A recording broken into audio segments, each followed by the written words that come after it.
بارگاہ سے الفت، انسیت اور یہ سب کچھ اللہ کی طرف سے لوگوں کے دلوں میں ڈالا گیا ہے، اللہ نے لوگوں کے دلوں میں ڈال دیا۔ آپ کا مثال ہو کر 810 یا 11 سال ہو رہے ہیں، 811واں غالباً رخ سے ہی ہے۔ تو پیارے بھائیوں، اتنے سال 800 صدیاں گزر گئی، 800 سال گزر گئے، اس کے باوجود لوگ وہاں پر پہنچ رہے ہیں اپنا پیسہ خرچہ کر کے، ہزاروں روپیہ خرچہ کر کے۔ بعض لوگ فلائٹ میں چلے جاتے ہیں، بعض لوگ ٹرین میں جاتے ہیں، اور بعض لوگ اپنے اپنے حساب سے پہنچتے ہیں، اور غریب نواز رضی اللہ تعالیٰ عنہ کی عرس کی برکتیں حاصل کرتے ہیں۔ پیارے بھائیوں، آج جمعرات ہے اور آج ہفتہ وار اجتماع بھی ہے، تو ہم نے یہ سوچا کہ سرکار غریب نواز کا عرس بھی آج ہی منا لیں، آج ہی ان کا ذکر کر لیں، آج ہی ان کی باتیں کر لیں، ان کا ذکر کر لیں، ان کی محبت کی باتیں کر لیں، کیونکہ پھر 2 دن کے بعد غالباً ہفتے کا دن آتا ہے۔ تو آج الحمدللہ عز و جل یہاں پر جشن غریب نواز رضی اللہ تعالیٰ عنہ ہم منا رہے ہیں۔ اللہ تبارک و تعالیٰ ہم سب کی حاضری کو قبول فرمائے۔ محترم پیارے بھائیوں، سرکار غریب نواز رضی اللہ تعالیٰ عنہ بچپن ہی سے آپ لوگوں کی مدد فرمانے والے ہیں۔ بچپن میں آپ کا واقعہ ملتا ہے کہ ایک بچہ، عید کا دن آ گیا، چھوٹا بچہ، آپ کی عمر سے بھی اس کی عمر اور کم ہے، آپ کا بھی بچپن شریف ہے، 6-7 سال کے آپ ہیں، اور ایک بچہ ان سے بھی کم عمر کا، اور وہ بچے کے ماں باپ نہیں، یتیم ہے۔ تو وہ عید کا دن آ گیا اور وہ غریب بچہ وہ رو رہا ہے کہ میرے پاس کپڑے نہیں ہیں عید کے، کل عید کا دن ہوگا اور سارے لوگ اچھے اچھے کپڑے پہنیں گے، لیکن میرے پاس عید کے کپڑے نہیں ہیں۔ تو سبحان اللہ، قربان جائیے، غریب نواز تو بعد میں جو ہے ہم نے ان کو غریب نواز کے نام سے یاد کیا، اس وقت تو آپ معین الدین تھے، لیکن آپ کی غریب پروری، غریب نواز کی جو کیفیت ہے وہ بچپن سے ہے۔ آپ نے اپنے گھر اس بچے کو لے کر آئے اور گھر لا کر اس کے ساتھ آپ نے بڑی محبت سے بات کی، اور اس کے بعد پھر اپنی امی جان سے پیسے لے کر اپنے لیے نہیں بلکہ اس بچے کے لیے کپڑے لائے عید کے دن۔ تو یہ شان ہے سرکار غریب نواز رضی اللہ تعالیٰ عنہ کی۔ پیارے بھائیوں، سرکار غریب نواز رضی اللہ تعالیٰ عنہ آپ کا شمار ہندوستان کے اولیاء کے سرداروں میں ہوتا ہے، آپ کو سلطان الاولیاء کہا جاتا ہے۔ سارے اولیاء اللہ کے آپ سلطان ہیں، بادشاہ ہیں۔ اور سرکار غریب نواز خواجہ سید معین الدین چشتی رضی اللہ تعالیٰ عنہ، اللہ تبارک و تعالیٰ عز و جل نے آپ کو بلند مقام عطا فرمایا ہے، بڑا درجہ آپ کو اللہ نے دیا ہے۔ فرمایا جاتا ہے کہ آپ 20 سال تک اپنے پیر و مرشد حضرت مولانا عثمان ہارونی رحمت اللہ علیہ، بعض لوگ ہارونی بھی کہتے ہیں، بعض لوگ ہارونی کہتے ہیں، ہارونی یا ہارونی جو بھی ہو، تو وہ آپ کے پیر و مرشد ہیں۔ ان کی خدمت میں آپ 20 سال تک رہے، 20 سال تک ان کے ساتھ رہے، 20 سال تک ان کی خدمت کی، چاہے سفر ہو، حضر ہو، ہمیشہ آپ کی خدمت میں لگے رہے۔ اور سرکار غریب نواز رضی اللہ تعالیٰ عنہ کو ان کے پیر و مرشد نے اتنا نوازا، اتنا نوازا، اتنا نوازا کہ مدینہ شریف کو ساتھ لے کر آ گئے، ساتھ مدینہ لے آئے، اور مدینہ پاک میں آ کر رسول پاک کی بارگاہ میں عرض کی، یا رسول اللہ، یہ معین الدین ہے، اس کو قبول فرما لیجیے۔ سرکار مدینہ سرور قلب و سینہ صلی اللہ تعالیٰ علیہ وآلہ وسلم نے سرکار غریب نواز کو قبول فرمایا، اور قبول فرما کر ہندوستان کی طرف جانے کا اشارہ فرمایا۔ اور سبحان اللہ، خواب میں سرکار نے آ کر یہ اشارہ فرمایا کہ اے معین الدین، تم ہند کی طرف جا کر تبلیغ اسلام کا کام کرو۔ ایک ہوتا مدینے سے محبت، رسول سے محبت، رسول سے سب محبت کرتے ہیں، ہر مسلمان حضور سے محبت کرتا ہے، تمام صحابہ حضور سے محبت کرنے والے، مدینے سے اس لیے محبت کرتے کیونکہ حضور کا شہر مدینہ ہے۔ ہر ایک کی تمنا ہوتی کہ میں حضور کے مدینے میں رہ جاؤں، جا کر میری موت بھی مدینے میں ہو جائے، میرا جینا مدینہ ہو جائے، میرا مرنا مدینہ ہو جائے، ہر ایک کی تمنا ہوتی۔ صحابہ کی بھی یہی تمنا تھی، غوث اعظم کی بھی یہی تمنا تھی، خواجہ معین الدین کی یہ تمنا تھی، لیکن رسول پاک علیہ السلام اپنی بارگاہ میں بلاتے ہیں اور نوازنے کے بعد اب پھر حکم فرماتے ہیں اب ادھر جا کر تبلیغ دین کا کام کرو. جیسے میں مکہ مکرمہ سے نکل کر طائف گیا، طائف میں جا کر میں نے دین کا کام کیا، پھر میں نے ہجرت کی، میں نے دین کو پھیلایا. اے میرے غلاموں، اے میرے چاہنے والوں، تم بھی مدینے تو آ گئے، اب یہاں سے تم الگ الگ علاقوں میں پھیل جاؤ اور پھیل کر میری تبلیغ کا کام جاری رکھو. اور الحمدللہ عز و جل ہمارے غریب نواز رضی اللہ تعالیٰ عنہ حضور علیہ السلام نے جب خواب میں حکم فرمایا کہ ہے معین الدین ہند کی طرف جا کر تبلیغ دین کا کام کرو، تو یہ ہندوستان کدھر ہے؟ کیونکہ ہند تو پہلے تشریف لائے نہیں. تو پوچھا یا رسول اللہ یہ ہند کدھر ہے؟ تو سرکار علیہ السلام نے خواب ہی میں بتا دیا کہ ہند کیسے جانا ہے. سبحان اللہ، یہ وہ ہند ہے کہ جہاں پر شہاب الدین غوری انہوں نے 2 یا 3 مرتبہ فوجی حملے کیے لیکن ناکامی ہوئی، ہند فتح نہیں ہوا، ہند فتح نہیں ہوا. لیکن جب خواجہ معین الدین چشتی ثم اجمیری رحمۃ اللہ تعالی علیہ جب ہندوستان آئے تو یہاں کے راجستھان کے علاقوں کے اندر ایک وہ بادشاہ کا سپاہی رہ گیا جو شہاب الدین غوری کا سپاہی تھا. اس سپاہی نے دیکھا کہ ارے ہمارا لشکر تو تیتر بتر ہو گیا، لیکن یہ کون لوگ ہیں کہ مسلمان نظر آ رہے ہیں یہاں پر، کیونکہ سرکار غریب نواز رضی اللہ تعالیٰ عنہ اپنے ساتھ کوئی لشکر لے کر نہیں آئے ہندوستان، کوئی ہتھیار لے کر نہیں آئے. کیسے آ رہے ہیں؟ 40 درویش ہیں ساتھ میں اور پیوند والے کپڑے پہنے ہوئے ہیں، کیونکہ پیوند کے کپڑے پہننا بھی سنت ہے. پیوند والے کپڑے پہن کر ہاتھوں میں تسبیح لے کر ذکر کرتے ہوئے یہ درویش، یہ اللہ کے ولی آ رہے ہیں، 40 درویش آ رہے ہیں. تو جب اس سپاہی نے دیکھا کہ یہ علاقے کے اندر یہاں تو پورا کفر بھرا ہوا ہے، لیکن یہ کون درویش نظر آ رہے ہیں کہ 40 نظر آ رہے ہیں، یہ کون درویش ہے کہ ان کو بادشاہ تکلیف نہ دے دے. تو یہ سیدھا ان کے پاس آیا اور آ کر کہا کہ آپ لوگ یہاں پر کیوں آ گئے؟ یہ تو جو ہے یہاں پر تو ابھی ہماری فوج پسپا ہو گئی، ہم تتر بھیتر ہو گئے، کیوں آ گئے آپ لوگ یہاں پر؟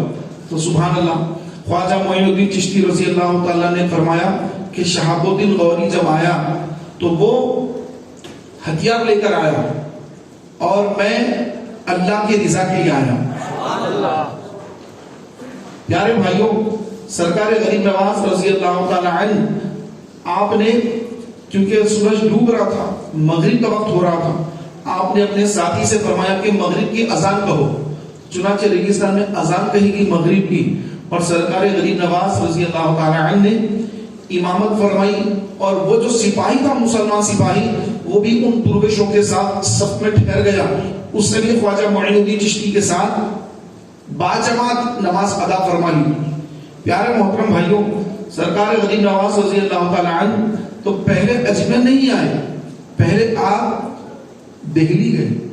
مدینے سے آپ نکلے اور دہلی پہنچے، دلی میں کچھ دن رہے اور اس کے بعد پھر آپ اجمیر کو اپنا سنٹر بنائیں، اپنا مرکز بنائیں کہ اجمیر شریف میں جا کر میں وہاں پر رکوں گا، اس کو مرکز بناؤں گا، سنٹر بناؤں گا، اور وہاں رہ کر آپ نے وہاں سے اپنے غلاموں کو پہلے تربیت فرما دے اور اس کے بعد ان کو الگ الگ علاقوں میں بھیج دیا کرتے. دلی میں جتنے دن آپ رہے تو دلی میں آپ نے اپنے وہاں پر بھی جو ہے اپنے شاگردوں کو تیار کیا. بہت سارے شاگرد دلی میں آپ کے تیار ہو گئے اور وہاں پر دلی میں اپنے ایک نائب کو بنا کر مہرولی میں جن کا مزار ہے وہاں پر ان کو رکھا، اپنا نائب بنایا اور اس کے بعد اجمیر شریف تشریف لائے اور یہاں کا ہندو راجا پرتھوی راج وہ جو ہے سرکار غریب نواز رضی اللہ تعالی عنہ سے دشمنی کرنے لگ گیا، ان کا دشمن بن گیا. طرح طرح سے ان کو ستایا، طرح طرح سے تکلیفیں دی، پانی پہ بھی پابندیاں لگائی. انا سگر کا مشہور واقعہ آپ 12 سنتے رہتے ہیں کہ پانی بند کر دیا اس نے.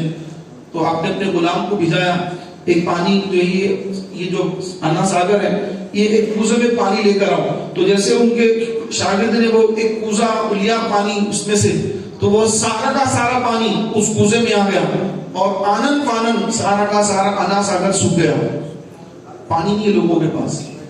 پھر لوگوں نے آگے معافی درافی کی، حضرت غلطی ہوگی معاف فرما دیجیے۔ پھر آپ نے فرمایا جاؤ جا کے یہ پانی اس میں لوٹا دو، اس میں ڈال دو، تو پھر پانی ڈال دیا گیا تو پانی ماشاءاللہ پھر جیسا تھا ویسے ہو گیا۔ اب اگر ہم اجمیر شریف جا کر دیکھتے ہیں انا ساگر، تو اتنی بڑی جھیل، اتنی بڑی جھیل ہے، اتنا زیادہ پانی ہے، اللہ اکبر۔ تو پیارے بھائیوں، یہ جو کرامت ہوتی ہے یہ اولیاء کا سے ہوتی ہے۔ ایک ہوتا ہے معجزہ، یہ انبیاء علیہ السلام جو ہوتے ہیں ان سے معجزہ ہوتا ہے، اور معجزہ یعنی ایسا کام جس کو عقل تسلیم نہ کرے۔ ایسا کیسے ہو سکتا ہے؟ یہ پانی جو ہے ایک کٹورے میں پانی کیسا آ سکتا؟ عقل تسلیم نہیں کرتی۔ ایک کٹورا نہیں، ایک کٹورا آئے گا، باقی کا پانی تو سمندر میں رہے گا، تالاب میں رہے گا، یہ کیسے آ سکتا؟ تو جو چیز عقل تسلیم نہ کرے، عقل قبول نہ کرے، ایسا کیسا ہو سکتا؟ ایسی چیز اگر کسی نبی سے صادر ہو اس کو کہتے ہیں معجزہ۔ بعض لوگ ہر ایک کے لیے معجزہ کہہ دیتے ہیں، یہ اللہ کا معجزہ ہے، یہ جو ہے ولی کا معجزہ ہے، یہ فلاں کا معجزہ ہے۔ بھئی معجزہ ہو گیا بھائی میرے ساتھ، تو ایسا ہو گیا، تو معجزہ ان کے یا ان کے ساتھ نہیں ہوتا ہے۔ معجزہ جو ہوتا ہے وہ صرف اور صرف نبی کے لیے استعمال کیا جاتا ہے، جس کو معجزہ، میم عین جیم زا ہا، معجزہ، یہ نبی سے ہوتا ہے۔ اور اولیاء اللہ سے جو ایسی باتیں ہوتی ہیں جو خلاف عادت ہو اس کو کرامت کہا جاتا ہے۔ بولیے کیا کہتے ہیں؟ کرامت۔ تو یہ غوث اعظم کی، غریب نواز کی اور دیگر بزرگوں کی جتنی ایسی باتیں ہوتی ہیں جس کو عقل تسلیم نہ کرے اس کو کرامت کہتے ہیں۔ پیارے بھائیوں، سرکار غریب نواز رضی اللہ تعالیٰ عنہ کی بہت ساری کرامتیں ہیں، بے شمار کرامتیں ہیں، اور آپ نے اپنی پوری زندگی ایک بھی نماز آپ نے قضا نہیں فرمائی، پوری زندگی میں کبھی نماز قضا نہیں فرمائی۔ ایک نماز اجمیر میں پڑھتے ہیں عشاء کی نماز، اور پھر رات میں اپنے قیام کا اندر سے دروازہ بند کر لیتے ہیں حجرے کا، اور اب کسی کو نہیں معلوم، سب یہ سمجھتے کہ سرکار غریب نواز اندر حجرے میں ہے، لیکن سرکار غریب نواز مدینے میں ہوتے ہیں، کبھی مکے میں ہوتے ہیں، نماز فجر وہاں پڑھتے ہیں، یہاں تشریف لاتے ہیں۔ یہ اولیاء اللہ کا معاملہ ہی نرالا ہوتا ہے۔ جب آپ کے پیر و مرشد آپ کو مکہ مکرمہ لائے، اور مکہ مکرمہ لا کر آپ کو جو ہے اللہ تبارک و تعالیٰ کی حضور عرض کی، یا اللہ عز و جل یہ میرا مرید ہے، مولا عز و جل اس کو عطا فرما دے، تو اللہ نے اتنی عطائیں فرمائی۔ سرکار غریب نواز نے فرمایا اے معین الدین اوپر دیکھو۔ سرکار غریب نواز نے اوپر دیکھا تو پوچھا اے معین الدین کیا نظر آ رہا ہے؟ عرض کی حضور ساتوں آسمان نظر آ رہے ہیں، ساتوں آسمانوں کے اوپر بھی نظر آ رہا ہے۔ پھر آپ نے اللہ کی بارگاہ میں دعا کی، مولا اور کچھ عطا فرما میرے مرید کو۔ اس کے بعد پھر پوچھا اے معین الدین بتاؤ کیا نظر آ رہا ہے؟ فرمایا کہ عرش پہ جو لکھا سب نظر آ رہا ہے۔ پیارے بھائیوں، یہ اللہ والے ہیں کہ یہ نظر اٹھاتے ہیں تو لوح محفوظ پہ جو لکھا ہوا ہے وہ ان کو نظر آ جاتا ہے اللہ کی عطا سے۔ لوح محفوظ کیا ہے کہ جہاں پر آدم علیہ السلام سے لے کر رہتی دنیا تک جتنے لوگ آئیں گے ان کی ساری قسمتیں وہاں لکھی ہوئی ہیں، کس کی عمر کہاں ہے، کتنی ہے، آپ کا میرا نام بھی لکھا ہوا ہے، کتنی اس کی عمر ہوگی، کتنا اس کو رزق ملے گا، کہاں شادی ہوگی، کتنی اس کی اولاد ہوگی، شادی ہوگی یا نہیں ہوگی، ساری باتیں لکھی ہوتی ہیں، اور کہاں مرے گا اور کہاں اس کی قبر بنے گی۔ لوگ پیدا ایک جگہ ہوتے ہیں، انتقال ایک جگہ ہوتا ہے، تدفین ایک جگہ ہوتی ہے۔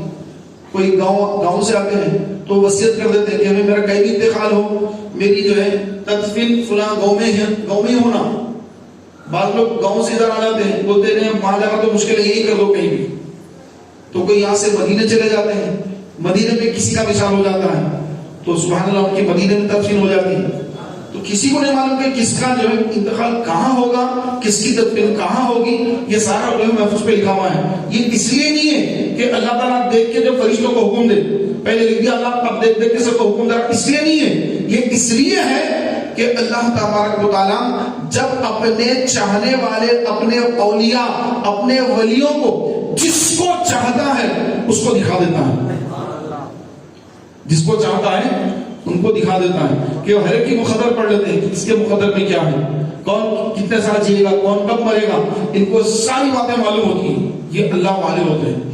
اعلیٰ حضرت امام اہل سنت الشاہ امام محمد رضا خان فاضل بریلوی رحمۃ اللہ تعالی علیہ، آپ نے ارشاد فرمایا کہ ہندوستان میں کوئی جگہ ہے جہاں پر دعائیں قبول ہوتی ہیں، وہ سرکار غریب نواز خواجہ معین الدین کا آستانہ ہے۔ سرکار غریب نواز کے آستانے پر بندہ جا کر دعا کرے تو پھر اس کی دعا اللہ تبارک و تعالیٰ قبول فرما لیتا ہے۔ اب اس لیے ضروری نہیں ہے کہ بالکل مزار کے قریب جا کر گھس پیٹ کر جو ہے ہم بالکل اندر جا کر وہیں پہ جو دعا مانگے، ایسا ضروری نہیں رہتا پیارے بھائی۔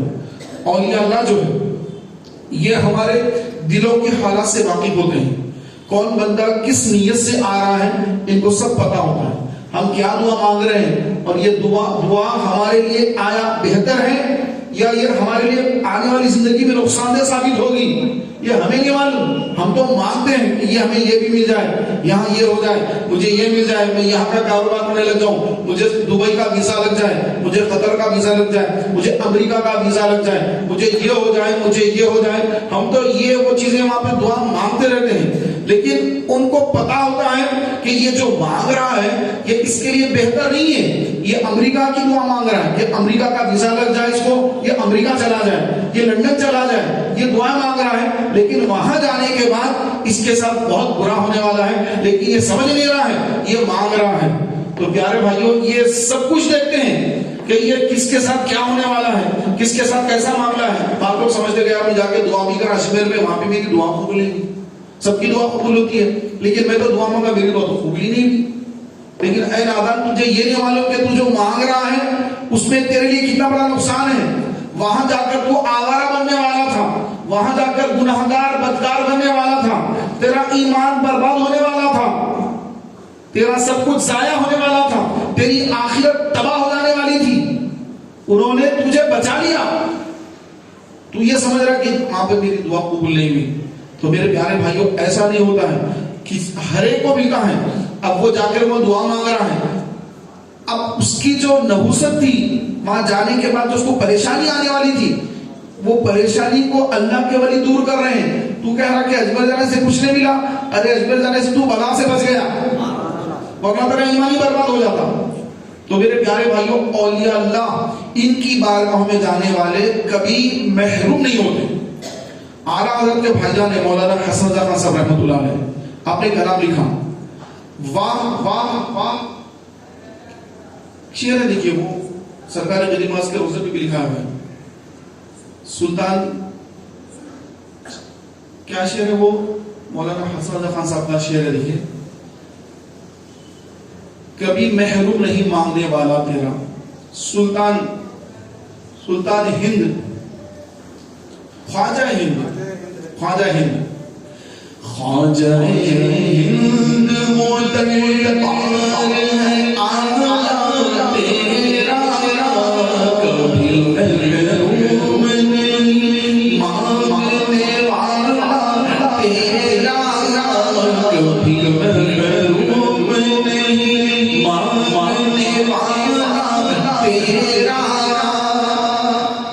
تو سرکار غریب نواز کی بارگاہ کا منگتا یہ کبھی محروم ہو ہی نہیں سکتا۔ ایک شخص جو ہے سرکار غریب نواز کے روزے پہ گیا اور جا کر وہاں پر دعا کرا کہ خواجہ 5 روپے کا سوال ہے، خواجہ 5 روپے کا سوال ہے، اور آج تو 5 روپے میں چائے بھی نہیں آتی، زمانے پہلے کی بات ہے۔ تو وہاں پر ایک ایسے شخص کا گزر ہو گیا، وہ یہ دیکھنے آیا تھا کہ خواجہ کے پاس کتنا شرک ہو رہا ہے، کتنی بدعتیں ہو رہی ہیں، تو وہ شرک بدعت کا جو بخار چڑھا ہوا تھا اس کے اوپر، تو ویسا شخص بھی وہاں پر آیا دیکھنے کے لیے کہ آیا یہاں کتنا شرک ہو رہا ہے، دیکھو آ کر۔ تو دیکھا تو یہ صدا لگا کہ خواجہ 5 روپے دے دے، خواجہ خواجہ 5 روپے دے دے خواجہ۔ تو یہ آ کر 5 روپے نہیں بلکہ اس سے دگنی رقم ہاتھ میں رکھ دی، کہا کہ اے شخص یہ کیا کر رہا ہے کہ تو خواجہ سے مانگ رہا ہے، اللہ کو چھوڑ کر خواجہ سے مانگتا ہے، یہ خواجہ کیا دیں گے، میں دیتا ہوں، لے 5 نہیں ہے 10 لے. تو پیارے بھائیوں تو اس شخص نے کہا پیسے لے لیے, لے کر کہا یا خواجہ سبحان اللہ واہ خواجہ, دلایا بھی خواجہ تو کیسے منکر سے دلایا, دلایا بھی تو کیسے منکر سے دلایا.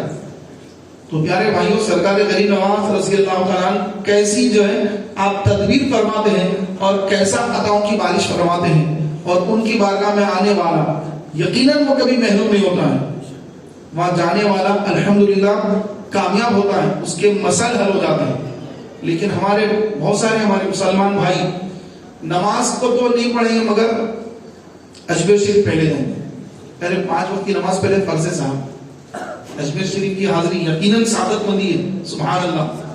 لیکن قیامت کے دن آپ سے یہ سوال تو نہیں ہوگا کہ خواجہ اجمیر کی بارگاہ میں گیا تھا یا نہیں گیا تھا, یہ سوال تو نہیں ہوگا آپ سے.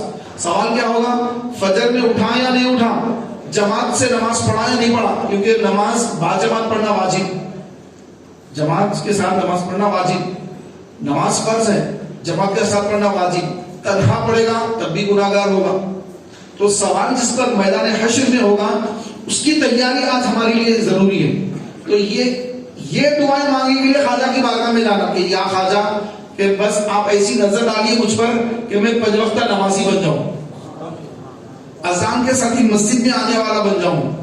خواجہ ایسی نظر ڈالیے کہ میرا چہرہ داڑھی والا ہو جائے, مجھے داڑھی عطا ہو جائے, میرے دل میں داڑھی کی محبت پیدا ہو جائے, میرے دل میں امامے کی محبت پیدا ہو جائے, میرے دل میں قرآن پڑھنے کی محبت پیدا ہو جائے. یہ دعائیں مانگنے کے لیے جائے, میرا ایمان سلامت رہے قیامت کے دن, یہ دعائیں مانگنے کے لیے بندہ خواجہ کی بارگاہ میں جائے. لیکن ہماری جو اکثریت جاتی ہے تو وہ صرف اور صرف دنیا کے واسطے جاتی ہے کہ میرا کاروبار چمک اٹھے اور میرے لیے یہ ہو جائے, میرے لیے وہ ہو جائے, میرے لیے یہ ہو جائے اور یہ ہو جائے, بس دنیا کی چیزیں مانگیں گے خواجہ سے. لیکن خواجہ کی بارگاہ سے آخرت کی نعمتیں مانگیں گے, یہ ہماری اکثریت کا ذہن نہیں ہوتا ہے. پیارے بھائیوں اعلیٰ حضرت نے فرمایا کہ جب کسی اللہ کے ولی کی بارگاہ میں جائیں تو ان کے قدموں کی طرف سے حاضر ہو, پائتی کی طرف سے حاضر ہو, 4 ہاتھ کے فاصلے سے دور کھڑا ہو. جہاں پر مزار ہے مزار سے 4 ہاتھ کے فاصلے پر دور ٹھہر کر قبلے کو پیٹ کر کے مزار کی طرف رخ کر کے ایسا ٹھہرے جیسے نماز میں ٹھہرتا ہے, دونوں ہاتھ باندھ کر ٹھہرے اور ٹھہر کر سلام پیش کرے. السلام علیکہ, السلام علیکم یا صاحب مزار, السلام علیکم یا ولی اللہ, السلام علیکم ورحمۃ اللہ وبرکاتہ. پھر اس کے بعد فاتحہ پڑھے, قرآن کی تلاوت کرے, جو پڑھنا چاہے پڑھے اور پڑھ کر ایصال ثواب کرے اور ان کے وسیلے سے اللہ کی بارگاہ میں دعا مانگے کہ یا اللہ میں خواجہ کی بارگاہ میں حاضر ہوا ہوں اور یہ میری دعاؤں کو تو سرکار غریب نواز کے وسیلے سے قبول فرما لے, حضور کے وسیلے سے قبول فرما لے, ان کے وسیلے سے دعا مانگے اور پھر بغیر پیٹ بگائیں واپس آئیں. نہ مزار کا طواف کریں نہ مزار کو سجدہ کریں, کیونکہ سجدہ کرنا حرام, مزار کا طواف کرنا حرام. لیکن اکثریت ہماری مسلمان بھائیوں کی ایسی ہو گئی ہے کہ معاذ اللہ جاتے ہیں تو سیدھا کے مزار پر سجدے کرنا شروع کر دیتے ہیں, تو بعض لوگ طواف شروع کر دیتے ہیں. تو میرے پیارے بھائیوں یہ جو سجدہ ہے اس کے اندر بہت سارے لوگ اختلاف میں مبتلا ہیں. نہیں وہ سجدہ نہیں ہے, قدم بوسی ہے. کوئی کہتا ہے وہ قدم بوسی ہے, نہیں کوئی کہتا ہے کہ نہیں وہ سجدہ ہے. اب قدم بوسی ہے یا سجدہ ہے تو یہ تو اللہ اس کے رسول جانے کیا ہے. پیارے بھائیوں در حقیقت یہ ہے کہ امام اہل سنت اعلیٰ حضرت نے جو وقت کے مجدد ہیں انہوں نے یہ فرمایا کہ مزار سے 4 ہاتھ کے فاصلہ دور ٹھہرے رہو. کہ جو صاحب مزار ہیں ان کی حیات میں جتنا ان کے قریب جاتا تھا اتنا ہی ان کی وفات کے بعد بھی ان کے قریب جائے. ابھی ہمارے بزرگان دین تو کئی صدیاں ہوں گی گزر کے, ہم تو اس دور میں تھے بھی نہیں. تو اب ہم تو تھے نہیں جب تو اتنے قریب, تو کیا ہم گئے نہیں کبھی بھی, ہم تو مزار کے پاس ہی گئے. لیکن عام طور پر آپ دیکھیں گے کہ کوئی بڑی بزرگ شخصیت ہے تو آپ بالکل ان کے قریب جا کے گھٹنے سے گھٹنا لگا کے تو نہیں بیٹھ جاتے, ادب سے دور ٹھہرتے, سلام پیش کرتے, ادب کے دائرے میں رہتے, آوازیں نہیں کرتے, کھاں کو یہ وہ آوازیں, کھیکی کھاکا, مسخرہ پن, ایسے کوئی اعمال نہیں کرتے بلکہ اپنے آپ پہ کنٹرول رکھتے کہ نہیں میں ایک بزرگ کی بارگاہ میں حاضر ہوں، ان کی بارگاہ میں ہوں کہ میری آواز نہ ہے، کھانسنے کی آواز بھی پیدا نہ ہو، کوئی کچھ بات کرے تو اشاروں میں بات کروں گا، آواز نہیں کروں گا کیونکہ ولی کی بارگاہ میں بیٹھا ہوں۔ تو پیارے بھائیوں، اس طرح کسی ولی کی حیات میں جتنا ان کا ادب اور احترام تھا، ان کی وفات کے بعد بھی ان کی بارگاہ کا وہی ادب احترام ہوتا ہے۔ لیکن لوگ کیا سمجھتے ہیں کہ وہاں جا کر جو ہے، وہاں پہ تو آپ کو پتا ہے کہ نیم رافضی مجاور وہاں پہ ٹھہرے ہوتے ہیں، جو بھی آتا ہے اس کے اوپر وہ ڈال دیتے ہیں چادر، اب اس کے لیے دعائیں کرتے ہیں، جبکہ وہ جو ہے نیم رافضی اور ان کے عقیدے بگڑے ہوئے ہیں۔ اب یہ ان کے لیے دعائیں وغیرہ کی جو چند دعائیں آپ کلمات بول کے نکال پیسہ، اب وہ بیچارہ نکال کے جو بھی پیسہ دے گا اتنا اور نکال اور نکال، بعض کو جو سر پہ وہ پٹی بند دیتے ہیں، وہ چادر لے کر ڈال دیتے ہیں سر پر، پیسے نکال پیسے نکال، اس میں پیسے ڈال۔ تو یہ وہاں پر بہت زیادہ چلتا ہے، یہ اب سے نہیں ہے، زمانے سے چل رہا ہے۔ تو میرے پیارے محترم بھائیوں، تو اندر جانا ہی بہت ضروری نہیں ہے، ہاں جانا چاہے تو جائے بھی، لیکن جو اس کو دل سے جو دعائیں مانگنا ہے وہ باہر ٹھہر کر بھی مانگ سکتا ہے، باہر ٹھہر کر دل جمعی کے ساتھ وہ حاضر دے کر دعائیں مانگ سکتا ہے۔ ضروری ہی نہیں ہے کہ اندر ہی جائے اور وہاں جا کر ہی جو ہے دعا مانگے، کیونکہ اللہ کے ولی جو ہے ان کے لیے دیواریں وغیرہ آڑ کچھ نہیں ہے، وہ سب کو دیکھتے ہیں، دور سے آنے والے کو بھی دیکھتے ہیں، قریب والے کو بھی دیکھتے ہیں، سب کو یکساں دیکھتے ہیں، ان کو سب پتا ہے۔ تو وہاں پر جا کر نعوذ باللہ اونچی آواز میں باتیں کرنا، گفتگو کرنا، یہ سخت بے ادبی اور توہین ہے۔ اولیاء کرام کی شان میں بے ادبی ہے کہ ان کی بارگاہ میں جا کر بندہ باتیں کرے یا بلند آواز سے گفتگو کرے، یہ سب ادب کے خلاف اور نعوذ باللہ بے حرمتی والا کام ہے۔ پیارے بھائیوں، وہاں پر سرکار غریب نواز رضی اللہ تعالیٰ عنہ کے روزے پر جب بندہ جاتا ہے تو وہاں جانے کے بعد وہاں اکثر آپ نے دیکھا ہے کہ ڈھول تاشے چلتے رہتے ہیں وہاں پر، اور دیگر جو کلامیں پڑھے جاتے رہتے ہیں، ادھر کوئی کلام پڑھا جا رہا، ادھر کوئی کلام پڑھا جا رہا۔ اگر کوئی کلام شریعت کے مطابق ہے اور یہ ڈھول وغیرہ نہ ہو اور صرف کلام پڑھا جا رہا ہے تو ٹھیک ہے، لیکن بعض لوگ تو ایسے کلام پڑھ دیتے ہیں معاذ اللہ جس کے اندر کفریات ہوتی ہیں، اس کو کہتے ہیں عارفانہ کلام، جس میں کئی باتیں کفریاں ہوتی ہیں، وہ بھی پڑھتے رہتے ہیں لوگ، وہاں پر لوگ لا کے اس کے اوپر بھی پیسہ دینا شروع کر دیتے ہیں وہاں پر۔ بہرحال وہاں پر تو کئی چیزیں ہوتی ہیں، وہاں پہ کئی قسم کے لوگ آتے ہیں، لیکن پیارے بھائیوں، سرکار غریب نواز رضی اللہ تعالیٰ عنہ کے جو چاہنے والے ہیں، حقیقی چاہنے والے جو اسے محبت کرتے ہیں، تو وہ شریعت کو سب سے سامنے رکھتے ہیں۔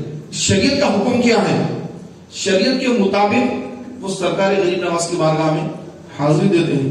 نہ وہاں پہ عورتوں کا، جو عورتیں وغیرہ وہاں پہ بہت عورتیں بھی آتی ہیں، تو بد نگاہی سے بچنا، کیونکہ اللہ کے ولی کی بارگاہ میں آئے ہیں، نگاہوں کی حفاظت کرنا کہ نظر جہاں بولے وہاں جا رہی ہے۔ ارے اللہ کے ولی کی بارگاہ میں آئے ہیں آپ، اللہ کے ولی کی نظر آپ کے دل پر ہے، آپ کے دل پر ان کی نظر ہے، آپ کیا دیکھ رہے ہیں، آپ کے دماغ میں کیا چل رہا ہے، آپ کی نگاہ کہاں جا رہی ہے، آپ کا دل کدھر جا رہا ہے، اللہ کے ولی سب کچھ دیکھ رہے ہیں۔ اگر وہاں جا کر دل کو قابو میں نہیں رکھا، کبھی ادھر جا رہا دل، کبھی ادھر جا رہا، کبھی دماغ میں یہ گندا وسوسہ آ رہا تو کبھی یہ آ رہا، تو پیارے بھائیوں وہاں جا کر بھی پھر یہی گناہ گاری کے جو ہے ذہن کے اندر خیالات آتے رہیں گے، تو پھر جو وہاں سے فیض ملنا ہے، جو وہاں سے برکتیں ملنا ہے، پھر وہ کیسے ملیں گی؟ تو انسان کی سب سے بڑی کامیابی یہ ہے کہ جب وہ اجمیر شریف جائے یا کسی ولی کی بارگاہ میں جائے تو وہ اپنے نفس کی صفائی کا ذہن بنا کر جائے کہ میں اللہ کے ولی کی بارگاہ میں جا رہا ہوں، کہ میں یہاں سے جب پلٹوں گا تو میرا دل گناہوں کی گندگی سے پاک و صاف ہو جائے، یہ نیت لے کر جائے۔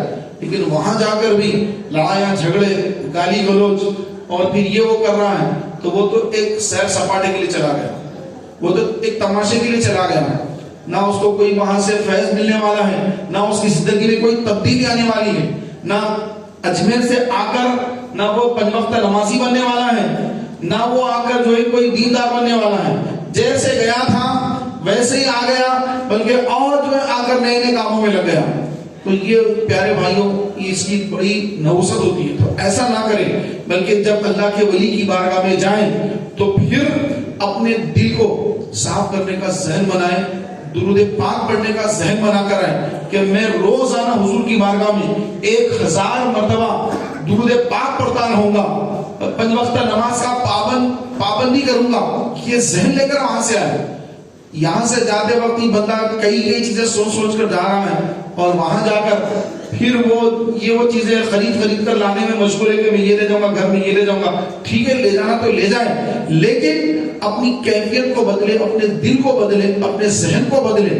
ورنہ پیارے محترم بھائیوں، اتنے بڑی ولی کی بارگاہ میں جا کر بھی بندہ پھر دنیا دار ہی واپس آئے تو اس کے لیے افسوس ہے.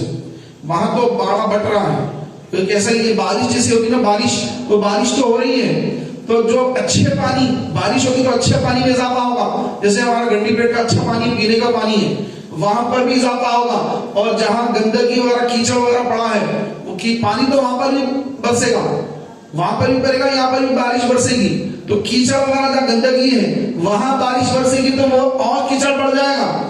اچھے پانی میں جب بارش برسے گی تو وہ پانی میں اور اضافہ ہوگا. تو ہمارا حساب آج کل ایسا ہو رہا ہے کہ ہمارا دل وغیرہ، ذہن وغیرہ کیچڑ کی طرح گناہوں کے دلدل میں ڈوبے ہوئے ہیں. تو جہاں بھی جاتے ہیں کوئی نیا گناہ ہم سے سرزد ہوتا ہے. وہاں جا کر بھی موبائل میں طرح کی چیزیں دیکھتے بیٹھے ہیں کہ آئے ہیں خواجہ کی دربار میں، اور بغیر موبائل کے ایسے بے قرار اور بے چین کہ جب تک جو موبائل کھول کے وہ فیس بک نہ دیکھ لوں، یہ نہ دیکھ لوں، وہ نہ دیکھ لوں، اور اس میں 1-2 چیزیں اچھی آتی ہیں اس کو، اور اس کے اندر کچھ غلط چیزیں آنا شروع ہو جاتی ہیں. بیٹھے ہیں خواجہ کے دربار میں اور دیکھ رہے ہیں نعوذ باللہ ننگی تصویریں معاذ اللہ. تو کہاں سے کیفیت بنے گی؟ تو میرے پیارے محترم بھائیوں، وہاں جا کر بہت سارے لوگ نعوذ باللہ وہاں کے جو نیم رابضی مجاور ہیں ان سے بھی متاثر ہو جاتے ہیں. تو نیم رابضی مجاوروں سے بچنا چاہیے کہ اعلیٰ حضرت امام اہل سنت نے مزارات پر چادر ڈالنے کا جو حکم فرمایا ہے وہ ایک چادر کا حکم فرمایا کہ ایک چادر ہو وہاں. لیکن آپ تو دیکھ رہے ہیں کہ اکثر درگاہوں پر ایک چادر نہیں ہوتی ہے. چادروں کا تو یہ جو ایک پورا ایک جو سسٹم بنا ہوا ہے، کاروبار ہو رہا ہے، پورا کاروبار. تو میرے پیارے بھائیوں، جیسے درگاہ پہ چادر چڑھتی ہے، پھر دوسرے راستے سے پھر دکان پہ چلی جاتی ہے، پھر جا کے وہاں سے پھر بک کر آتی ہے، تو آپ کا پیسہ کہاں جا رہا ہے یہ آپ کو سوچنا چاہیے. تو خواجہ کے نام پر آپ غریب مسکین کو کھانا کھلائیے، یہ بہتر ہے آپ کے لیے، نہ کہ جو ہے وہاں پر اس طرح کے کاروبار میں آپ جو ہے اپنی نادانی کی وجہ سے اپنا پیسہ جو ہے وہاں پہ برباد نہ کر لیں. کیونکہ وہ چادر وغیرہ کا سسٹم یہاں پر بھی، حیدرآباد کے اندر بھی کسی جگہ پہ یہاں چادر جو ہے ٹھہری ہوئی، وہاں چادر لگا دیے سیاحوں اور لوگ اس پہ پیسہ ڈال رہے ہیں. وہاں پہ پیسے جمع کرنے کا سسٹم بنا دیے، سامنے گلے کی طرف رکھ دیے، چند پیسے رکھ کے چھوڑ دیے. یوں جو بھی آ رہا دیکھ رہا، ارے قوالیاں چل رہے ہیں، وہاں پر لوگ آ رہے ہیں، پیسہ ڈال رہے ہیں. کوئی 100 روپے ڈال رہا، کوئی 200 روپے ڈال رہا، کوئی 500 روپے ڈال رہا. ارے کیوں ڈال رہا بھائی؟ یہ کیا ہے؟ مطلب کہ آپ جو رکھے یہ چادر، یہ جو چادر بھیج رہے ہیں، کیا ہے یہ؟ کیا ہوگا اس سے؟ تو اس سے جو ہے جو بدعقیدے ہیں وہ اور فائدہ اٹھاتے ہیں اور ان کا کام آسان کرتے ہیں ہم ایسے کام کر کے. تو میرے پیارے محترم بھائیوں، چادریں وغیرہ جو ہے حیدرآباد سے چادر جاری، وہاں سے چادر جاری، یہاں سے چادر جاری. پی ایم پرائم منسٹر وہ بھی چادر بیچتا ہے، سی ایم یہ بھی چادر بیچتا ہے، وہ بھی بیچتا ہے. یہ تو سیاسی لوگ ہیں، ان کے سیاسی مقاصد ہیں، وہ دین سے کوئی لینا دینا نہیں ان کا. تو سیاسی مقاصد اور اغراض کے لیے وہ ان کا کرنا ان کی جگہ ہے. ہم کیا کریں؟ ہم خواجہ کے نام پر کسی خواجہ کے چاہنے والے کے گھر میں راشن ڈلاتے ہیں. خواجہ کا چاہنے والا ہے اور بیچارہ پریشان ہے، بیماری میں مبتلا ہے، اس کی مدد کر دو. آپ چھٹی شریف کی نسبت سے 6000 روپے آپ اس کو لے جا کر تحفہ دے دیں کہ یہ میری طرف سے آپ کے لیے تحفہ ہے. دیکھیں اس کو کیسی جو دل سے دعا نکلتی ہے. آپ کو بولنے کی ضرورت نہیں ہے، ارے اجمیر جا رہے دعا کرو بھائی، دعا کرو بولنے کی ضرورت نہیں ہے. دعائیں مانگ کے نہیں لی جاتی، دعائیں کروائی نہیں جاتی. دعا کرو کروائی نہیں، دعائیں لی جاتی. سمجھ رہے آپ؟ دعا مطلب دل سے دیتا ہے. ارے دعا کرو بولنے سے نہیں. بندے کو اتنی خوشی پہنچائیے اس کے دل میں، اس کے دل سے آپ کے لیے دعا نکلے. پھر جو دل سے دعا نکلتی ہے وہ دعا اللہ کی بارگاہ میں مقبول ہو جاتی ہے. تو ہم مسلمانوں سے دعا لینے کا ذہن بنا ہے، لیکن ہمارا ذہن ہے کہ لوٹنا ہر ایک سے، بیوقوف بنا کر اسے لوٹنا، تو آج تو آپ بیوقوف بنا کر لوگوں سے لوٹ رہے ہیں، کل میدان حشر میں اس کا حساب ہوگا اور آپ نقصان میں ہوں گے۔ تو میرے پیارے بھائیوں، یہ جتنے کاروبار لگا کر جو لوگ بیٹھے ہیں یہاں پر 1 روپے بھی مت ڈالیے، آپ کے پیسے رائگاں جا رہے ہیں، بیکار جا رہے ہیں آپ کے پیسے۔ بجائے اس کے آپ جو مسلمان، کوئی غریب عورت بیوہ ہو گئی، اس کے چھوٹے چھوٹے بچے ہیں، شوہر کا انتقال ہو گیا، وہ کام کرنے کے قابل نہیں ہے، بیمار ہے، اس کے چھوٹے چھوٹے بچے ہیں، اور وہ بیچاری کہاں جائے؟ آپ اس کی مدد کر دیں گے اور ایصال ثواب کر دیں گے خواجہ کی نسبت سے کہ یا اللہ یہ جو بیوہ خاتون جس کے چھوٹے چھوٹے بچے ہیں، میں اس کی جو خدمت کر رہا ہوں، اس کا ثواب سرکار غریب نواز خواجہ معین الدین چشتی کو عطا فرما۔ یہ ایصال ثواب خواجہ غریب نواز کو بھیج دیں۔ یہ چادر کا کوئی ثواب نہیں ہے، چادر آپ اگر مزار پہ ڈالیں گے تو ثواب ملے گا، کوئی ہے ایسا؟ کہیں نہیں ایسا لکھا ہو، لیکن ہمارے پاس چل رہا ہے۔ لیکن بعض لوگ سمجھتے ہیں کہ یار یہ ایسی بات اگر کہی جائے تو لوگوں کے ذہن میں آتا ہے کہ یہ سنی ہے، حضرت وہابی ہے، یا الگ ہی بات بول رہا ہے، ایسا بات لوگوں کے ذہن میں آتا ہے، کیونکہ ہم کو شروع سے معلومات کچھ بھی نہیں ہے، تو کون سا کام کرنا ہے کون سا کام نہیں کرنا ہے۔ ایک راستے پہ چلے گئے، غلط راستے پہ، اب جا رہے ہیں اسی راستے پہ، اور سمجھ لیا اسی کو یہی سنیت ہے۔ اب کوئی بولے کہ نہیں یہ غلط ہے، ایسا نہیں، ایسا چلنا چاہیے، بولے کہ ہم تو سالوں سے اس راستے پہ چل رہے تھے، ایسا ہو رہا ہے تو کیا یہ غلط ہے یہ غلط ہے؟ اب وہ کنفیوز ہو جاتے ہیں۔ تو میرے پیارے محترم بھائیوں، ہمارے آقا صلی اللہ تعالیٰ علیہ وآلہ وسلم نے فرمایا کہ ہر صدی میں قیامت تک، میرے بعد قیامت تک ہر صدی میں اللہ تبارک و تعالیٰ مجدد کو بھیجے گا، اور وہ مجدد دین کی تجدید کا کام کرے گا۔ جتنی برائیاں دین میں پیدا ہوئی 100 سالوں کے اندر، وہ ساری برائیاں نکال دے گا، اور جتنی سنتیں مٹ گئی ان تمام سنتوں کو وہ زندہ کرے گا۔ تو پیارے بھائیوں، جو غلط راستے تھے تو ان سے روکا وقت کے مجدد نے، تو لوگ مجدد کے خلاف ہو جاتے ہیں۔ بعض لوگ ارے انہوں نے ایسا بول دیا، انہوں نے ایسا بول دیا، ان کا سلام مت پڑھو، انہوں ایسا بولے ہمارے تعلق سے ایسا بولے۔ تو آپ کو خوش کرنے کے لیے مجدد کچھ نہیں لکھتا ہے، آپ کو راضی کرنا، آپ کو خوش کرنا، ان کو بھی راضی کرنا، ان کو بھی راضی کرنا، یہ مجدد کا مزاج نہیں ہوتا ہے۔ مجدد جو ہوتا ہے وہ آپ کی رائے کے مطابق نہیں لکھتا ہے، وہ عین قرآن و سنت کے مطابق فتویٰ لکھتا ہے، کسی کی رعایت نہیں کرتا۔ تو کئی لوگوں کو مرچی لگ جاتی ہے اور برا بھلا کہنا شروع کر دیتے ہیں، جو سمجھ میں بولنا شروع کر دیتے ہیں، اور اولیاء کے خلاف بول کر اپنے ایمان کو بھی غارت کر لیتے ہیں، ایمان کو ہی برباد کر لیتے ہیں۔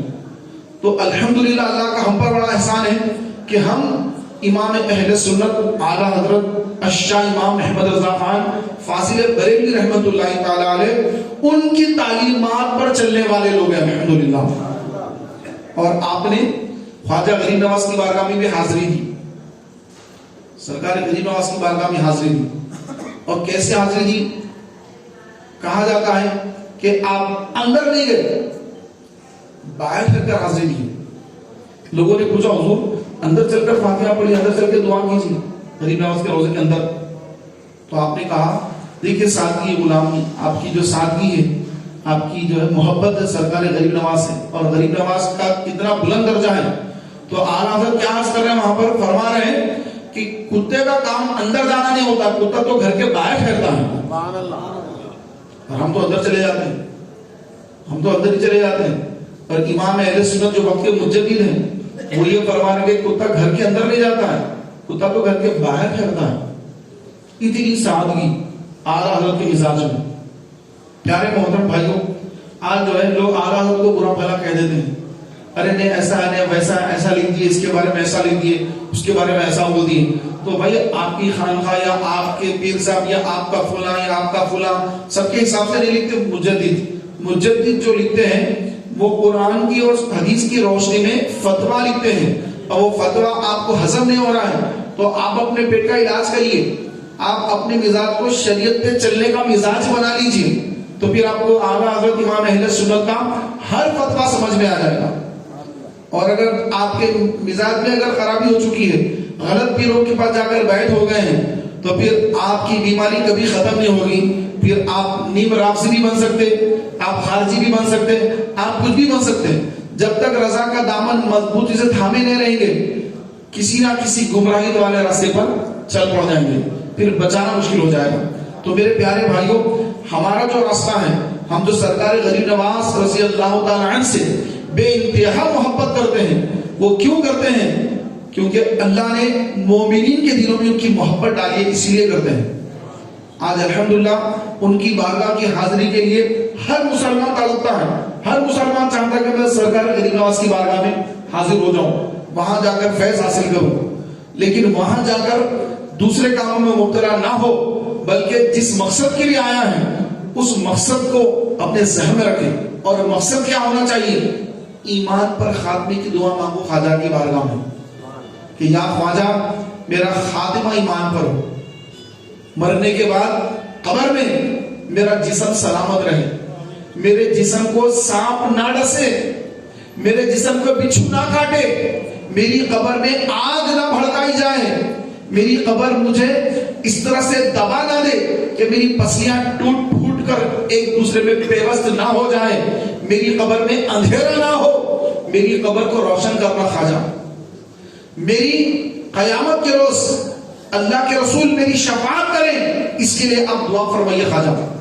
میں پلسرات پر سے جب گزروں تو میرے پیر کٹ کے میں جہنم میں نہ گر جاؤں، پلسرات سے مجھے کامیابی سے پار کرا دینا خواجہ، دعا کر دینا خواجہ میرے لیے.